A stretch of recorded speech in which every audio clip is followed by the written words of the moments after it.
Weird sleep habits of medieval people, untold history for secrets. The year is 1420. The city is London. The sun has long since vanished behind the jagged silhouette of the timber-framed houses. A heavy, damp fog rolls off the Thames, swallowing the base of the stone bridge. Listen to the rhythm of the city as it prepares for a night divided. Feel the weight of the cooling air upon your skin. This narration is crafted to lead you into a deep and restorative rest. It is for the slowing of your heart. There is a quiet, ancient mystery in the way the people of this time find their slumber. A secret rhythm of waking and sleeping that has been lost to the modern world. But here, it is as natural as the turning of the tides. The streets of London are narrow and winding. They are paved with rough cobbles that glisten with the evening mist. The overhanging upper stories of the houses lean toward one another. They almost touch, creating a tunnel of shadows. There are no lamps to light your way. Only the occasional pale glow of a wax taper behind a shuttered window. The darkness is thick. It is a physical presence that encourages you to step softly. It is a darkness that promises the coming of the first sleep. You move through the fog with a slow, deliberate pace. Your woolen cloak is heavy with the moisture of the air. The hem of your garment brushes against the cold stones. The sounds of the day are fading. The iron-shod wheels of the carts have been stowed. The horses have been led to their stables, their breath forming soft clouds in the dark. The silence is growing. It is a heavy, velvet silence that muffles the world. It is a silence that invites you to close your eyes. The houses are small and crowded together. They are built of oak beams and wattle and daub. Inside, the air is thick with the scent of wood smoke and dried rushes. A hearth sits against the wall, its stone back blackened by years of fire. The logs have burned down to glowing embers. They cast a soft, orange light that dances across the lime-washed walls. The scent of the fire is dry and earthy. It smells of safety and the end of labor. In this room, the family prepares for the first sleep. They do not expect to stay asleep all night. Their rest is divided into two parts. The first sleep begins now, as the bells of the local church ring for curfew. They lay down together on a large, communal mattress. It is stuffed with straw that rustles as they settle. The straw is clean and smells of the summer fields. They pull thick woolen blankets up to their chins. The wool is coarse but warm. The first sleep is a time of deep, heavy unconsciousness. It is the rest of the weary. The work of the day has been hard. For the father, it is the labor of the docks, hauling heavy sacks of grain from the barges. For the mother, it is the endless scrubbing of the stone floors and the mending of the linen. Their limbs are heavy with a productive fatigue. They fall into the first sleep quickly. The rhythm of their breathing is steady and deep. Morning, in its earliest form, arrives long before the sun. The city wakes briefly in the middle of the night. This is the watch, the period between the first sleep and the second sleep. It is a time of quiet activity. A candle is lit. The fire is poked back into a gentle flame. Some people sit in bed and talk softly. They speak of their dreams or their hopes for the coming season. Their voices are low murmurs in the stillness. During this hour of waking, some attend to the small tasks of the house. A woman might spin a little wool by the light of the hearth. The whir of the spindle is a soft, hypnotic sound. Were, were, were. Others might pray, their lips moving in silent petitions. It is a time of reflection. The world outside is frozen in the grip of the night, but inside, there is a quiet, shared wakefulness. It is a secret time, a time of peace before the second sleep begins. When the hour has passed, they return to the straw. The second sleep is lighter. It is a time of dreams. The body is rested, and the mind begins to wander through the landscape of the imagination. They sleep until the first gray light of the true morning touches the rafters. They sleep until the sound of the blacksmith's hammer begins to ring. It is a natural, divided rest. It is the way of the medieval soul. The morning light is thin and pale. It filters through the gaps in the wooden shutters. The city wakes with a slow, grinding effort. The fire must be fed once more. A few dry twigs, a handful of peat. The smoke rises through the chimney, joining the thousand other ribbons of gray in the sky. It is a cold morning. The frost has turned the cobbles into silver.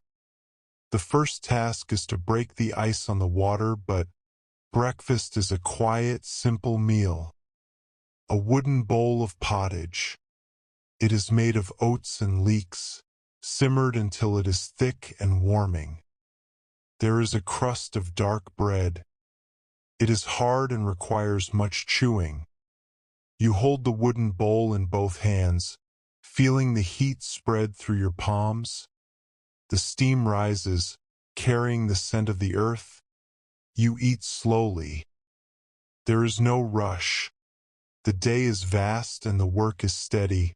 The clothing you wear is of plain, undyed wool. It is heavy and scratchy against the skin. It has been mended many times at the elbows and the knees. The stitches are small and neat. It is a garment that has seen many seasons. It smells of the house and the smoke. You wrap a linen cloth around your neck to keep out the chill. You step out into the street. The air is sharp and tastes of the river. The work of the city is beginning. In the market square, the stalls are being assembled. The wooden planks are laid across sawhorses. The merchants bring their goods in small wagons. They carry rolls of coarse cloth, jars of salted fish, baskets of winter apples. The apples are small and wrinkled, but they are sweet. The air in the market smells of wet wool and cold earth. You watch the street laborers as they begin their rounds. They carry heavy brooms made of birch twigs.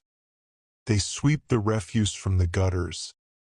The sound of the twigs on the stone is a rhythmic scratching. Scratch, scratch, scratch.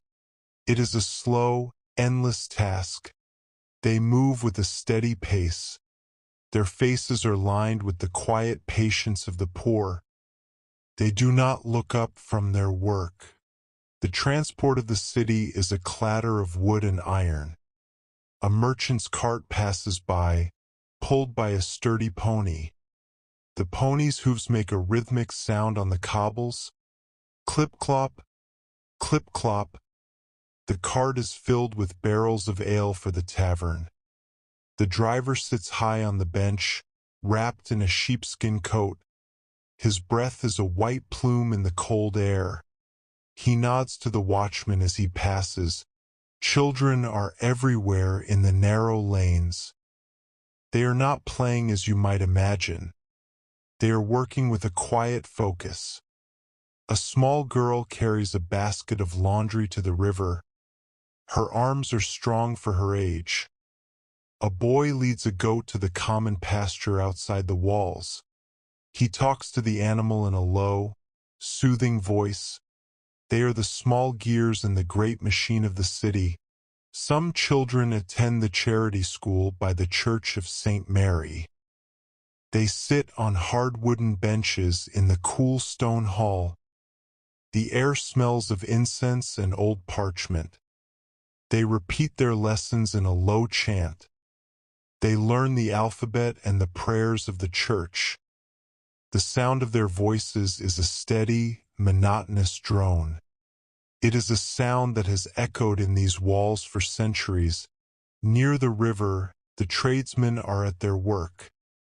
The tanner is soaking hides in large stone vats. The scent of the tan bark is sharp and bitter. The carpenter is shaping a beam with a broad axe. The sound of the blade hitting the wood is a solid, satisfying thud, thud, thud. He works with a slow precision. Every stroke is deliberate. Every stroke is part of a long tradition. The midday meal is eaten where the work is done. A piece of hard cheese and a draught of small ale. The cheese is salty and lingers on the tongue. The ale is thin and tastes of yeast. It is a humble meal, but it provides the strength to continue. You sit on a stone step, watching the fog lift from the river. The water is a dull gray, moving slowly toward the sea. In the afternoon, the city is a hive of quiet industry. The weaver's loom is a constant presence in the background. Clack-thud, clack-thud.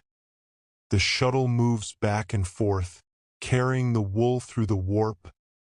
The fabric grows slowly, inch by inch. The weaver's eyes are fixed on the threads. His hands move with a grace born of 1,000 repetitions. He is part of the rhythm of the room. You pass a shop where candles are made. The tallow is melting in a large iron pot over a slow fire. The scent is heavy and fatty. The dipper lowers the wicks into the melted fat, then lifts them to cool, dip, cool, dip, cool. The candles grow thicker with every pass. They are the lights that will guide the city through its first and second sleeps. They are the keepers of the night. The transport of goods continues until the sun begins to fade. A small wagon carries timber from the forests of Kent. The wood is oak, heavy and green. The wheels of the wagon groan under the weight.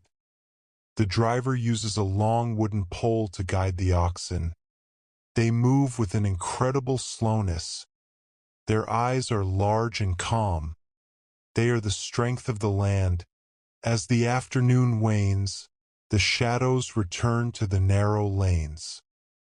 The shops begin to close their shutters. The wooden boards are fitted into place and barred with iron.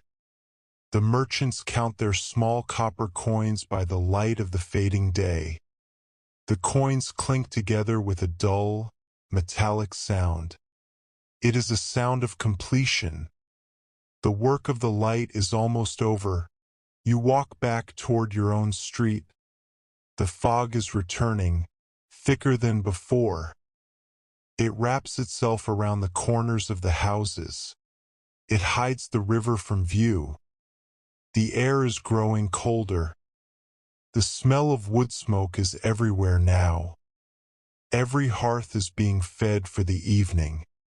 It is a comforting, ancient smell. It is the scent of the city preparing for its rest. The evening meal is the most important time for the family.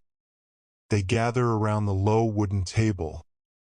A large pot of vegetable stew sits in the center. There are carrots, parsnips, and perhaps a small bit of salt pork. The stew is hot and hearty. They dip their bread into the broth, soaking up every drop.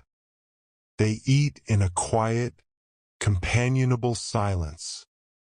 The firelight is the only light they need. After the meal, the preparations for the first sleep begin. The children are washed with a cloth dipped in warm water. Their woolen tunics are removed and folded neatly. They lay down on the straw mattress, their small bodies huddled together for warmth. They are asleep before the embers have begun to fade. Their breathing is the only sound in the room.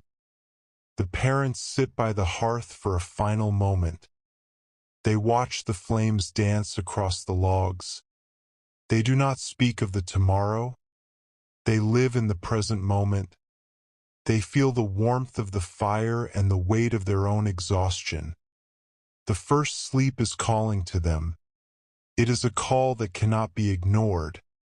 It is the first half of the night's journey. They extinguish the rushlight. The room is plunged into a soft, red darkness. They lay down beside their children. The straw crunches and then is still. The blankets are pulled tight. The cold of the room is held at bay by the warmth of their bodies. They close their eyes. The first sleep takes them. It is a deep, dreamless plunge into the dark. Listen to the sounds of the London night. The distant tolling of a church bell. The rhythmic dripping of water from the eaves.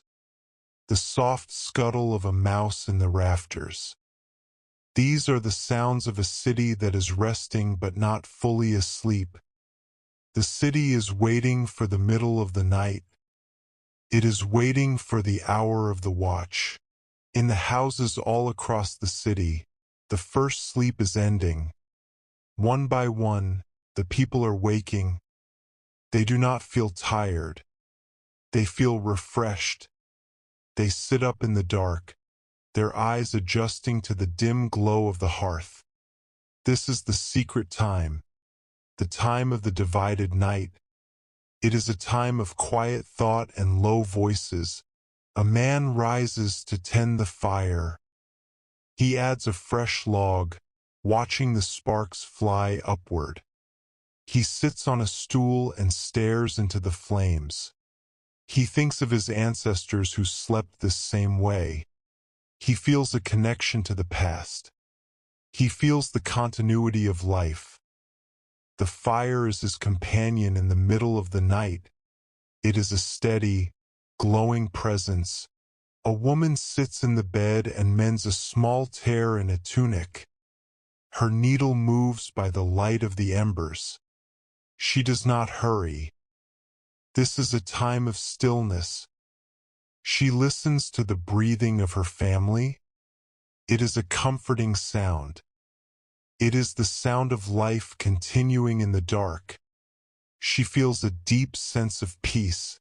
The streets outside are empty and silent. The fog has turned the city into a ghostly world. The watchman walks his rounds, his heavy boots making a slow thud on the cobbles. He carries a pike and a small lantern. He looks up at the darkened windows, knowing that inside, the people are awake. He is the guardian of the divided night. In the taverns, the fire is never allowed to go out. The innkeeper sits by the hearth, waiting for the hour to pass. He listens to the wind in the chimney. He watches the shadows move across the floor. The world is suspended between two sleeps. It is a time of quiet transition. It is a time of waiting for the second rest.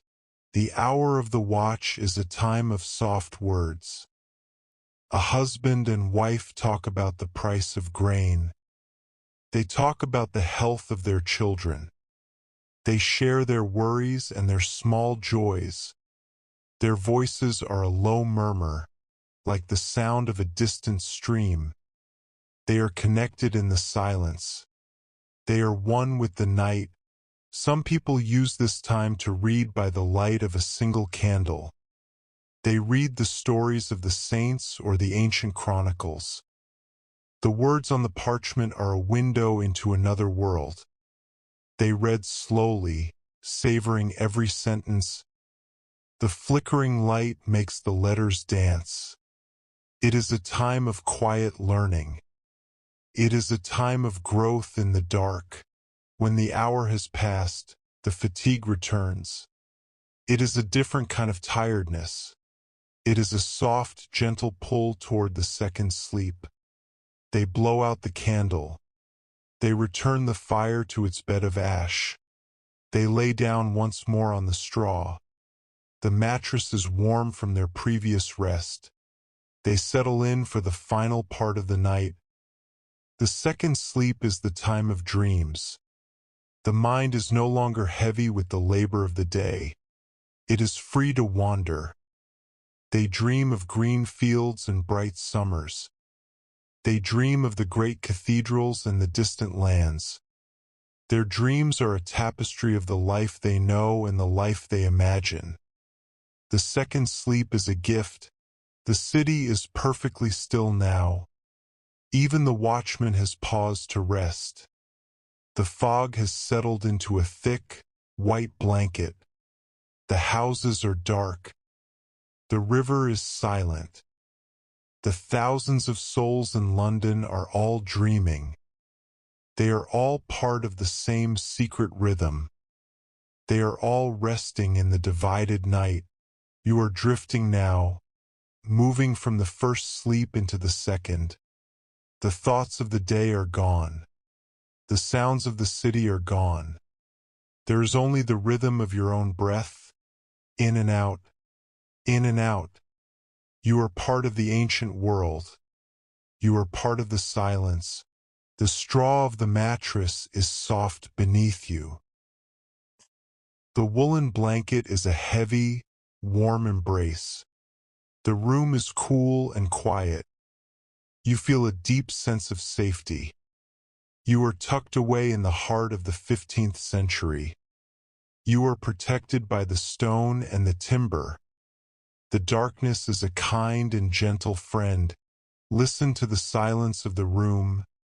It is a thick, textured silence. It is the silence of history. It is the silence of the earth. You are sinking deeper into the rest, muscle by muscle, joint by joint.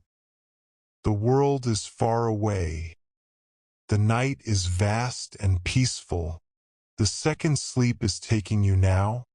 It is a slow, rhythmic tide that carries you away from the shore. There is no effort. You are floating on a sea of shadows. The year 1420 is a fading memory. The city of London is a dream. The cobbles are silent. The carts are still. The horses are resting. The fires are ash. Only a faint, lingering warmth remains in the air. The scent of the dried rushes is the last thing you notice. It is a clean, earthy scent, a promise of peace.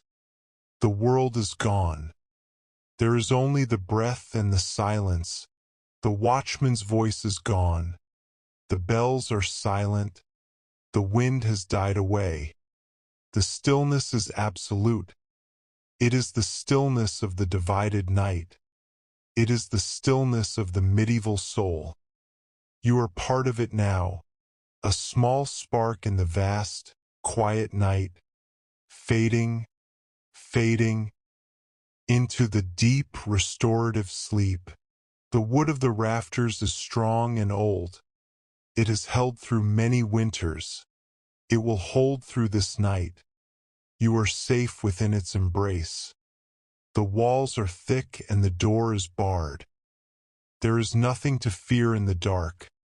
The dark is where the rest is found. The dark is your home. The grain in the sacks is sleeping. The ale in the barrels is sleeping. The birds in the thatch are tucked beneath their wings. All of nature is at rest. And so are you. Your heart beats slowly. A steady drum in the quiet house. A drum that marks the passage of a divided night. The fog is so thick you can no longer see the window. It does not matter. The eyes are closed. The mind is still. The thoughts have all dissolved into the mist. There is no past. There is no future. There is only this moment of profound rest, this moment of deep, unchanging calm. The heavy wool of the blanket feels like the earth itself, solid and sure. You sink deeper into the straw. It yields to your shape. It holds you. The room is dark. The city is dark. The world is dark. And in that darkness, there is a perfect, gentle light, the light of a soul at peace. Sleep now, as the medieval people sleep, in the first sleep and the second, under the protection of the timber and the stone, under the watch of the silent stars. The night is long. The rest is deep. The silence is your sanctuary. Follow the mist into the dream. Follow the river to the sea. All is well. The end of the day. The beginning of the second sleep. The long, slow journey through the shadows of the past. Back to the silence. Back to the source. Sleep. Sleep. Sleep. The cobbles are cold, but you are warm. The air is damp, but you are dry. The night is vast, but you are safe. There is no time here. There is only the moment, and the moment is sleep. Let the shadows take you. Let the mist guide you. Let the rhythm of the divided night carry you into the deep, dark heart of the medieval rest, where the only law is the law of the breath, and the only king is the king of the dreams, fading, fading, into the gray, into the quiet, into the peace. The city is gone. The year is gone. There is only the breath and the silence. The streets of London are waiting for the sun, but it is many hours away. For now, there is only the mist and the moon, hidden behind the clouds. There is only the sound of the Thames, whispering to the stone, a long, low hiss of water, like a lullaby from the dawn of time. Listen to the water. It has seen the rise and fall of kingdoms. It has flowed past these houses for 1,000 years. It knows the rhythm of the work and the rhythm of the rest. It sings of the deep earth and the high mountains. It sings of the peace that comes to all things in the night. The water is your breath, flowing in, flowing out, a steady, ceaseless movement that brings you closer to the center of your own being, closer to the silence, closer to the sleep. You are the river. You are the stone. You are the fog. The city is a memory. The year is a number. The person is a shadow. There is only the existence, pure and quiet, like the light of a star that has already gone out, but whose glow still reaches the earth. You are that glow, fading gently into the dark. The straw of the bed is the grass of the field. The wool of the blanket is the sheep on the hill. The oak of the beams is the forest itself. You are surrounded by the natural world, even in the heart of the city. You are part of the great cycle, the cycle of the divided night. Rest now. The work is finished. The pottage is eaten. The fire is ash. There is nothing left to do but be. To be in the darkness. To be in the silence. To be in the peace. The fog is closing in, tighter and tighter. A soft, white cocoon. You are safe. You are warm. You are loved by the earth. Sleep, sleep, sleep. The watchman is far away now. His voice only a vibration in the air. All is well, and it truly is. The world is as it should be, in the quiet, in the dark, in the sleep. The secrets of the divided night are yours now. They are held in the stillness of your heart. They are part of your own rhythm. They are the bridge to the rest, the end of the day, the beginning of the dream, the long, slow journey through the centuries, back to the silence, back to the source. Sleep, sleep, sleep. The cobbles are silent beneath the mist. The carts are still in the squares. The horses are resting in their stalls. The world is at peace, and you are at peace.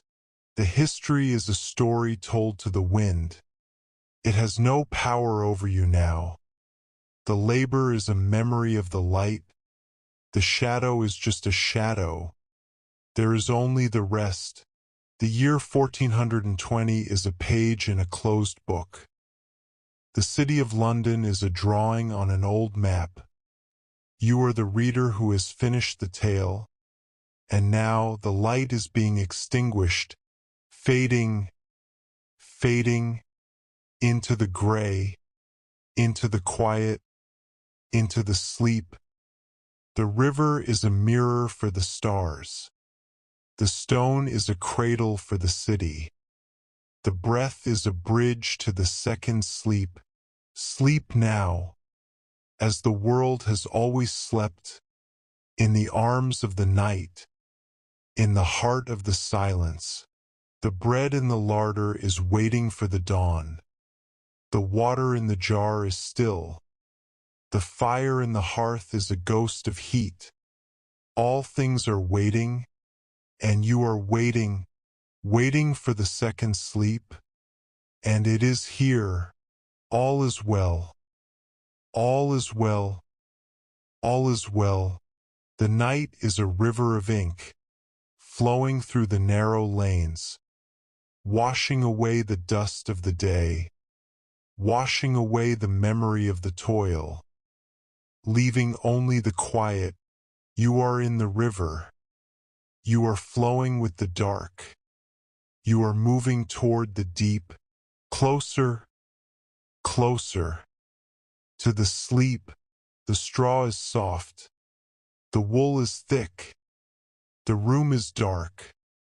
The peace is absolute. Sleep, sleep, sleep. The city is a mountain of shadow. The river is a pool of silence. The world is a dream, and you are the dreamer, fading, fading, fading. The secret history is yours to keep, in the silence, in the dark, in the rest. The end. The damp air is a cool hand upon your brow. The oak beam is a sturdy shoulder to lean upon. The night is a gentle mother to hold you. Sleep now, as the earth sleeps, as the history sleeps, as the divided night sleeps. The watchman has walked his final round. The gates are barred for the last time. The city is sealed, and you are safe, in the sleep, in the peace, in the dark. The morning is a distant hope, but the night is a present comfort. Embrace the comfort. Embrace the dark. Embrace the rest. Sleep, sleep, sleep. The wool of the blanket is the weight of the centuries. It holds you down. It holds you still. It holds you in the peace. The straw of the bed is the rustle of the summer wind. It sings to you. It tells you of the fields. It tells you of the rest. Listen to the song. Follow the sound. Into the sleep. The city of London is a whisper in the mist. The year 1420 is a shadow on the wall. You are the silence, fading, fading, fading, quiet, still, sleep. The bridge is a spine of stone. The houses are ribs of wood. The sky is a roof of velvet. The world is a room for you, and the room is dark. And the room is quiet, and the room is for the rest. All is well, all is well, all is well. The breath is a slow wave. The heart is a steady pulse. The mind is a calm pool. No ripples, no thoughts, only the sleep. The secret of the medieval sleep is the secret of the heart. It knows when to wake, and it knows when to rest. Trust the heart. Exist in the dark. Exist in the rest. Fading, fading, into the peace. The city is gone. The history is gone. The day is gone. There is only the sleep, and the sleep is good. The end, the end, the end.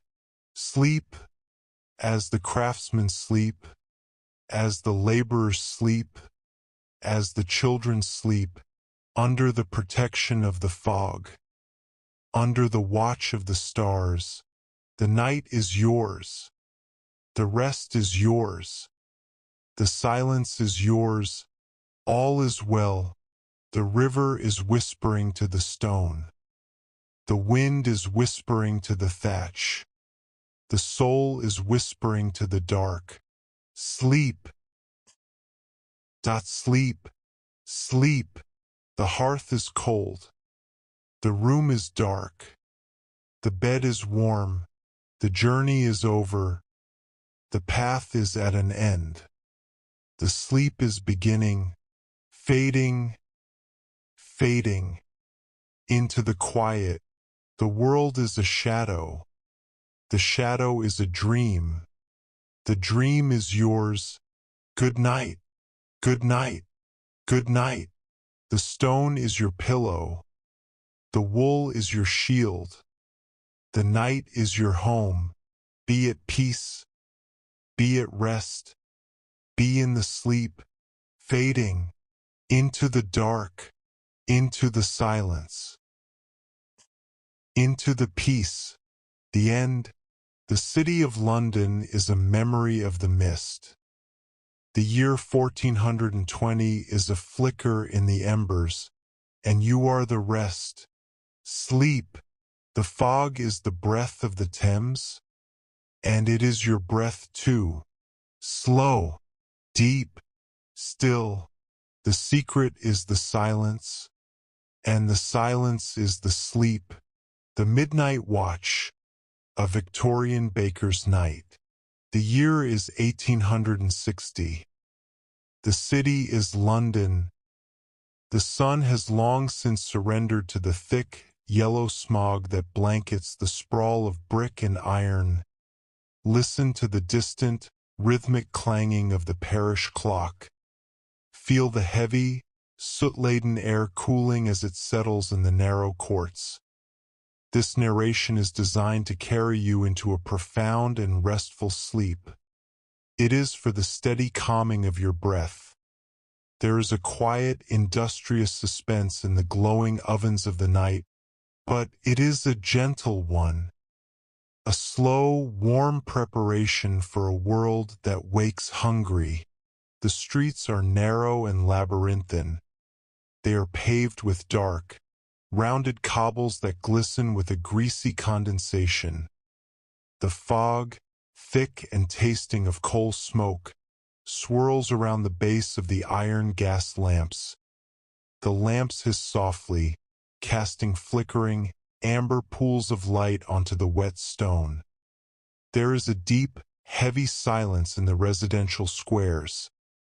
A silence that invites you to leave the waking world behind. You are walking toward the cellar of a small bakery in East Cheap. Your boots are heavy, and the sound of your steps is muffled by the damp air. The darkness between the lamps is absolute. It is a velvet darkness that smells of horse manure and wet brick. A darkness that cradles the city in a restless but weary embrace. You are moving toward the warmth, toward the scent of the yeast. The bakehouse is located beneath the street level. It is a small, cramped space with low, blackened rafters. The walls are made of rough brick, whitewashed once but now gray with flour dust and smoke. In the center of the room stands a massive coal-fired oven. Its iron door is shut, but a fierce, red glow leaks from the vents. The heat is intense and dry. It smells of toasted grain and the sharp tang of fermenting dough. It is a scent that means life. You sit on a sturdy wooden flour bin. The wood is worn smooth by years of contact. The floor is covered in a fine layer of white dust that silvers the shadows.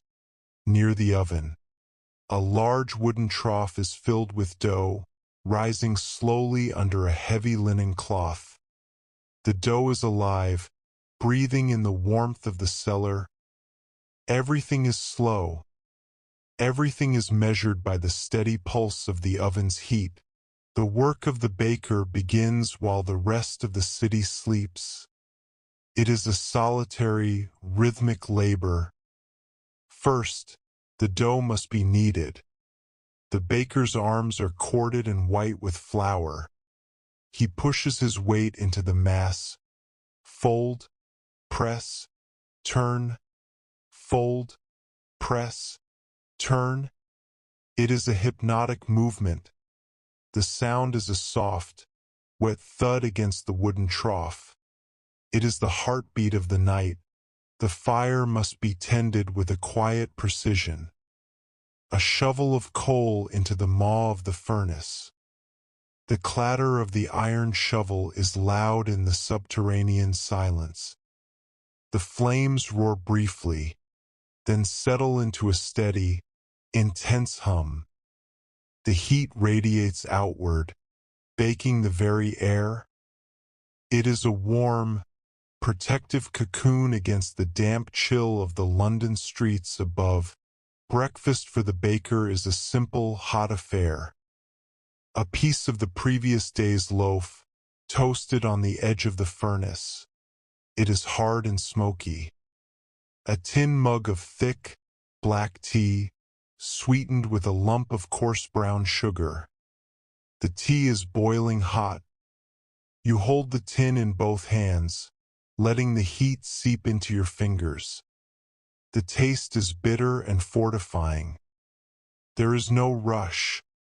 The dough still has time to rise. The clothing of the trade is minimal due to the heat. A thin linen shirt, sleeves rolled high above the elbows. Canvas trousers held up by a simple leather belt.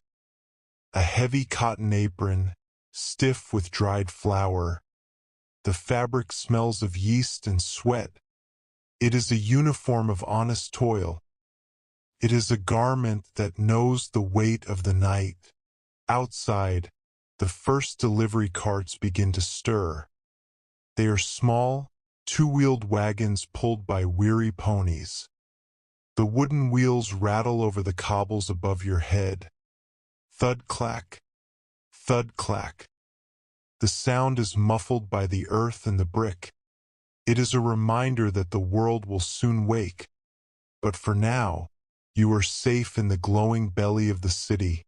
Children are often found in these cellars, apprenticed to the master. They perform the smaller, repetitive chores, greasing the heavy iron tins with lard, sweeping the flour from the hearth. Their movements are quiet and efficient. They move like ghosts through the white dust. They are learning the patience of the heat. They are learning the secret language of the oven. In the market nearby, the porters are arriving. They carry immense baskets of produce on their heads, moving with a swaying, balanced gait. The air smells of wet straw and cabbage leaves. The trade is done in hushed tones. The exchange of copper pennies, the rattle of the iron gates. The city is a machine of brick and muscle, slowly turning over in its sleep. You watch the baker shape the loaves. His hands are quick and sure. He tears a piece of dough, rolls it against the floured table, and drops it into a tin. Thwack, thwack, thwack. It is a steady, percussive sound. The tins are lined up like soldiers on the wooden peel. The peel is a long-handled wooden shovel, used to slide the bread into the depths of the oven. The transport of the finished bread is a delicate task. The hot loaves are piled into wicker baskets. The scent is overwhelming. It is the scent of 1,000 suns captured in the grain. The steam rises in the cold morning air as the baskets are carried up the narrow stairs to the street. The first light is beginning to turn the fog a pale, ghostly yellow. Midday for the baker is the time for rest. As the city reaches its peak of noise, the baker retreats to his pallet. The bed is a simple frame with a mattress of horsehair. The blankets are heavy wool, but the room is still warm from the oven below. The sounds of the street, the shouting of the costermongers, the clatter of the omnibuses, are a distant, meaningless hum. The afternoon is a time for the deeper sleep. The sleep of the exhausted. You lie down and feel the weight of the night's labor leave your muscles. The heat of the bakery still lingers in your skin. The mind is empty. The thoughts have all been baked away. There is only the rhythm of the city above and the warmth of the brick below. The shadows return early in the London winter. The gas lamps are lit once more by the man with the long pole. The baker wakes as the sun sets. He washes the flour from his face with cold water. The cycle begins again. The coal is shoveled. The dough is set. The night is his domain. You are drifting now, moving from the heat of the oven into the cool of the dream. The sounds of the Victorian city are fading. The hiss of the gas, the clatter of the hooves, the scratch of the flour. They are becoming part of the fog. They are becoming part of the history. The bricks are strong. They have held the heat for 100 years. They will hold it for you. You are safe within the walls of the past. The door is shut. The night is long. There is nothing to fear in the dark. The dark is where the bread rises. The dark is where the rest is found. Listen to the sounds of the London night. The distant whistle of a steam engine. The soft, rhythmic breathing of the city. The crackle of the cooling coal. These are the sounds of safety. These are the sounds of a world that is being looked after while you sleep. The fog is so thick it has swallowed the stars. It does not matter. The eyes are closed. The mind is still. The thoughts have all dissolved into the flour dust. There is no past. There is no future. There is only this moment of profound rest. This moment of deep, unchanging calm. The heavy wool of the blanket feels like the earth itself. Solid and sure. You sink deeper into the bed. It holds you. The cellar is dark. The city is dark. The world is dark. And in that darkness, there is a perfect, gentle light. The light of a heart at rest. Sleep now, as the Victorian baker sleeps, between the night and the day. under the protection of the brick and the iron, under the watch of the fog. The night is long. The rest is deep. The silence is your home. Follow the steam into the dream. Follow the river to the sea. All is well. The end of the night. The beginning of the rest. The long, slow journey through the soot and the flower. Back to the silence. Back to the source. Sleep. Sleep. Sleep. The cobbles are cold, but you are warm. The air is damp, but you are dry. The night is vast, but you are safe. There is no time here. There is only the moment, and the moment is sleep. Let the shadows of the cellar take you. Let the scent of the yeast guide you. Let the rhythm of the oven carry you into the deep, dark heart of the London night, where the only law is the law of the rest, and the only king is the king of the dreams, fading, fading, into the yellow, into the quiet, into the peace. The city is gone. The year is gone.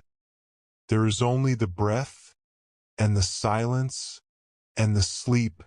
Would you like me to take you to another era? Perhaps the sun-drenched marble streets of ancient Rome or a quiet monastery in the Middle Ages.